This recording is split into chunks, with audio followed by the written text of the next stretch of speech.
Mais uma vez, seja bem-vindo ao canal Teologia Aprenda Mais.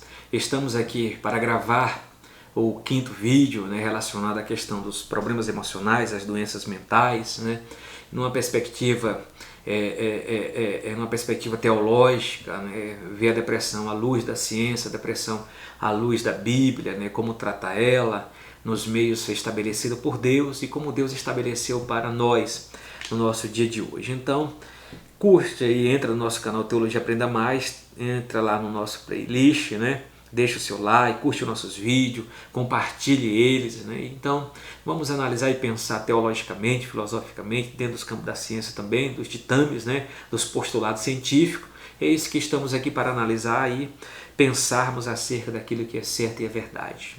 Hoje eu vou falar sobre a questão do medo, vivendo sem medo, essa questão do medo. O medo em si, isso é normal nas pessoas, nós somos seres humanos, temos o dispositivo medo, mas tem a questão do pavor, que é aquela questão daquele medo incontrolável. Então a palavra aqui, que chave que a gente pode colocar, o medo, é o sentimento de inquietação, pavor ou assombro antes da noção de um perigo real ou imaginário. Então medo, o pavor, essa questão incontrolável. O medo é o sentimento que melhor caracteriza o presente século. Os homens vivem inquietos, sem paz, desesperados por causa da insegurança do mundo. As fobias cada vez mais se multiplicam em razão do estresse, da angústia provocada pela desorganização da vida moderna. O que fazer? Como lidar com essas situações? Só Cristo pode livrar-nos do medo, e de seus males, dos seus maléficos efeitos.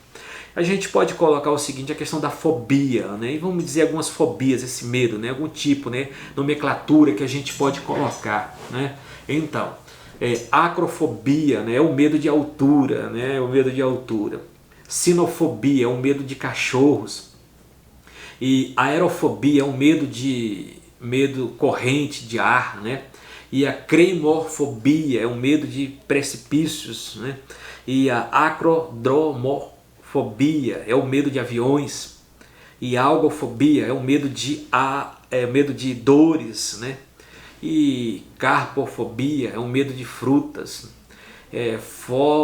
fotofobia é o medo da luz, e geofobia é o medo de contato com a terra, e o hipnofobia é o medo de dormir, É o medo de dormir. Então, vamos colocar a questão do medo aqui. Vou pegar aqui sobre a questão do medo aqui à luz da Bíblia, Números 13, o livro de Números, é o quarto livro da Bíblia, o livro de Números, Depois, Números 13, 25 e 32, no versículo, depois voltaram de espiar a terra ao fim de 40 dias, e caminharam, e vieram Moisés e Arão, e a toda a congregação dos filhos de Israel, no deserto de Parã, a Cádiz, tornaram, deram-lhe conta a eles e toda a congregação, mostraram-lhe o fruto da terra, e cortaram-lhe e disseram, fomos à terra a que nos enviaste, verdadeiramente mana leite e mel, este é o fruto. O povo, porém, que habitava nessa terra é poderoso, é a cidade forte, muito grande, e também ali vimos os filhos de Enaque. Os amalequitas habitam na terra do sul, os heteus, os jebuseus, os cananeus habitam ao pé do mar e pelo rio do Jordão. Então Caleb fez calar o povo perante Moisés e disse, subamos animosamente e possuamos lá em herança, porque certamente prevaleceremos e contra ela. Porém os homens com que eles subiram disseram, não poderemos subir contra aquele povo, porque é mais forte do que nós. Olha lá, é o medão que vai acontecer.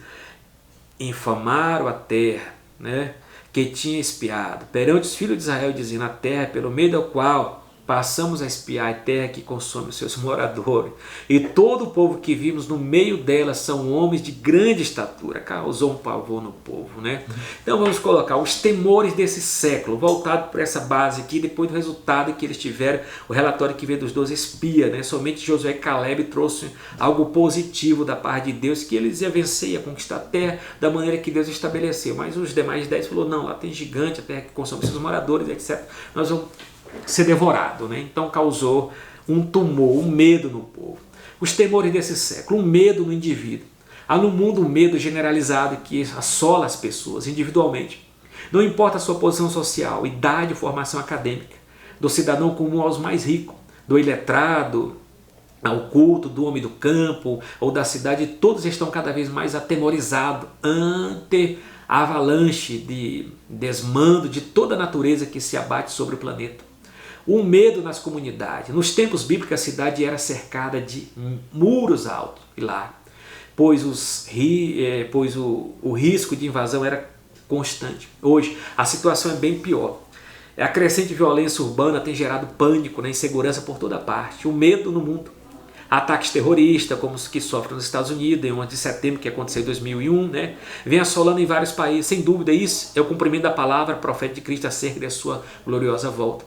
Todavia, os salvos em Cristo poderão contar com um socorro bem presente na angústia. Salmo 46, 1 e 2. Se tivermos fé e buscarmos ao Senhor de todo o nosso coração, Ele nos livrará de todo o mal. Enquanto olharmos para Ele, seremos iluminados. Se clamarmos por seu santo nome, seremos livrados, ou recebemos livramento, a questão.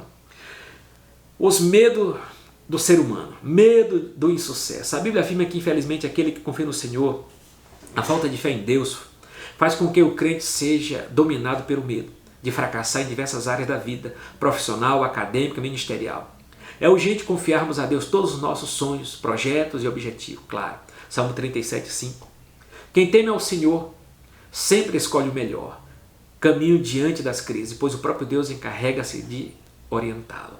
Uma vez que os propósitos divinos para o crente são de paz e não de mal, não há razão para temer. Outra questão, o medo da morte. Enquanto os incrédulos e materialistas desmaiam de horror diante da morte, o verdadeiro crente realmente em Jesus não se assombra, visto que para Deus a morte do santo é preciosa aos olhos do Senhor. A razão de não temê-la está no fato de Jesus ter vencido na cruz do Calvário. E os que temem a morte são justamente aqueles que não confiam na obra expiatória de Cristo. É um fato. Nem no poder de sua ressurreição. Outra questão, medo do futuro. As pessoas andam alarmadas, temerosas com o futuro econômico, político e social do mundo, quanto às péssimas previsões sobre a qualidade de vida no planeta. Diante disso, mal deve ser a postura do crente quanto às incertezas e medo da sociedade no nosso tempo. Então, uma das coisas, não tema o futuro. Você pode até planejá-lo, mas evite preocupar-se excessivamente com ele. A Bíblia afirma que os projetos humanos são falíveis. Portanto, confie mais em Deus do que em seus próprios planos. A inquietação pelo amanhã impede o cristão no presente de usufruir da bondade e misericórdia divina. Confie em Deus. O medo deve curvar-se ante a fé genuína no Senhor. Se confiarmos em Deus, a semelhança de Abraão, que saiu sem saber para onde ia, Hebreus 11, 8. Com efeito, seremos um bom futuro e a nossa esperança não será frustrada. O homem desconhece seu futuro, razão pela qual o crente deve confiá-la somente em Deus. Seja fiel ao Senhor Jesus. A gente pode citar a questão de Salmo 37, 25. Sustenta que o crente fiel jamais será desamparado pelo Senhor e nem a sua descendência mendigará o pão. Ele será próspero em todos os seus inimigos, em seus caminhos, e nunca será abalado. O futuro daquele que é fiel ao Senhor será próspero e abençoado, conforme vaticinado no Salmo 128. Uma das questões é acerca da resposta de Jesus para o medo. Não temais. Muito bom. Não temais. Exilado na ilha de Patmos, o apóstolo João venceu a solidão e o medo. No dia do Senhor, ouvia ele uma grande voz. Ao virar-se para ver quem falava, teve uma gloriosa visão de Jesus. Naquele momento, todo temor foi dissipado. Jesus colocou a sua mão direita sobre João e lhe disse: não temas. Essa mesma mensagem de ânimo e coragem foi transmitida a vários servos de Deus: Abraão, Josué, Gideão, Elias, Paulo, entre outros. Não temas. Para cada dia do ano nós temos uma palavra essa: não temas. Não temas. Exemplos de coragem do servo de Deus, a despeito de suas extraordinárias obras, os heróis da Bíblia, os heróis da fé, Hebreus 11, também tiveram suas limitações. Todavia, por confiares integralmente em Deus, venceram seus medos, realizaram grandes coisas para o Senhor. Josué e Caleb foram os únicos que mantiveram firme a sua fé e coragem diante da força e poderio bélico dos cananeus. Eles confiaram na palavra do Senhor. Josué e Caleb, através de seu servo Moisés, disseram: não temas e não te assuste. Deuteronômio 1, 21 e 29. Os espias incrédulos e medrosos não compartilharam da fé e da bravura destemido servo de Deus. Isso nos ensina pela fé no Senhor, podemos vencer o medo coletivo, né? Como foi o caso dos espias. Vamos dar exemplo aqui de Gideão, né? Gideão, personagem da Bíblia, com a coragem que recebera do Senhor e com apenas 300 homens, Gideão triunfou sobre o exército dos Midianitas, composto por 135 mil soldados armados.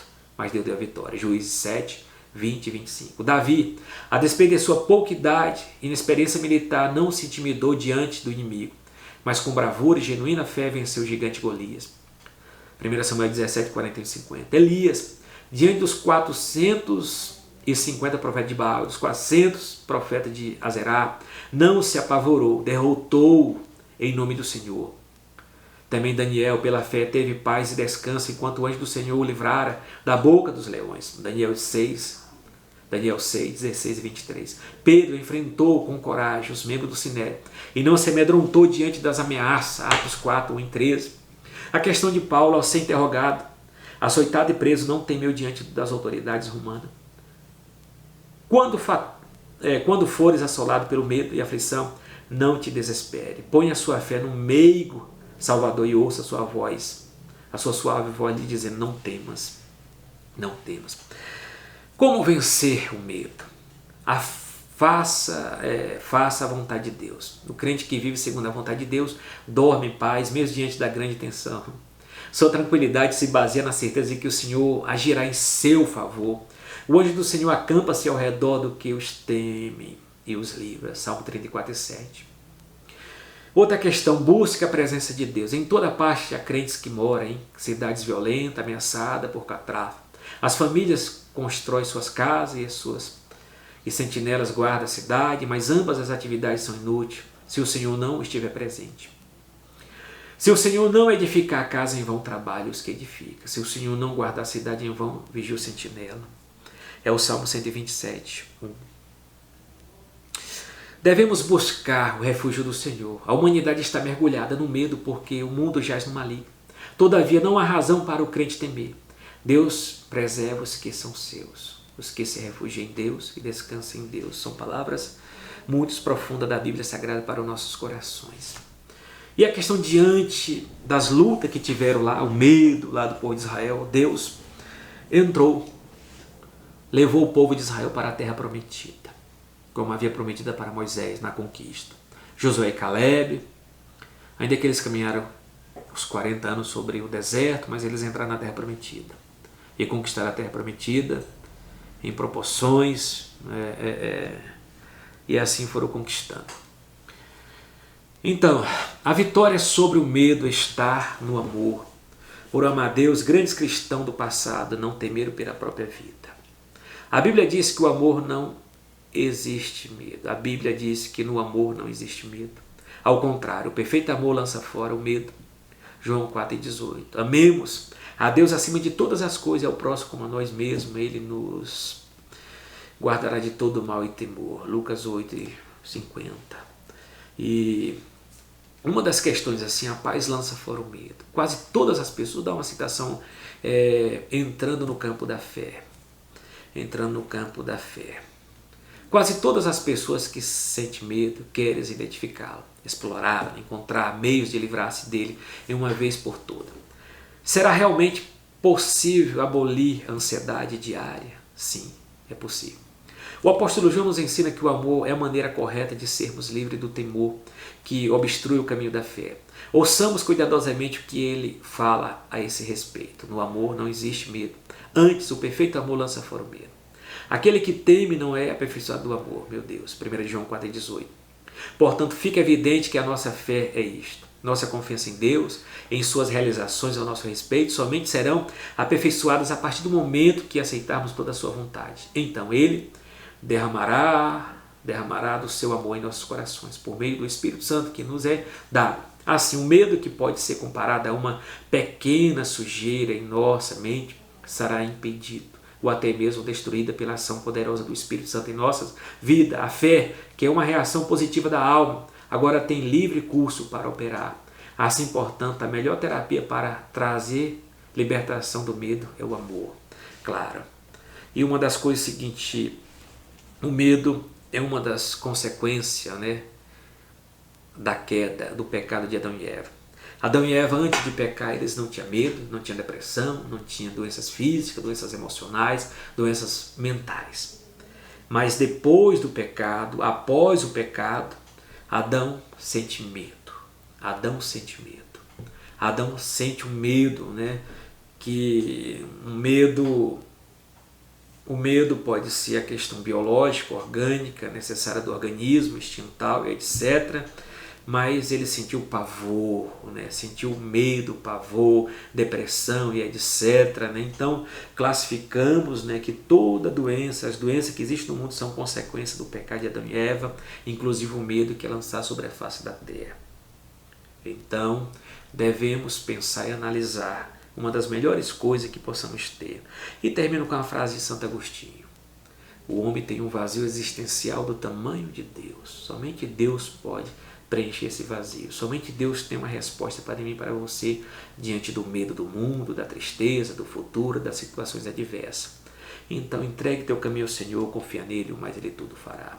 Obrigado e acesse o nosso canal Teologia Aprenda Mais. Se inscreva no nosso canal, deixe o seu like, compartilhe nossos vídeos. Shalom, a paz do Senhor. E a vitória é nossa pelo sangue.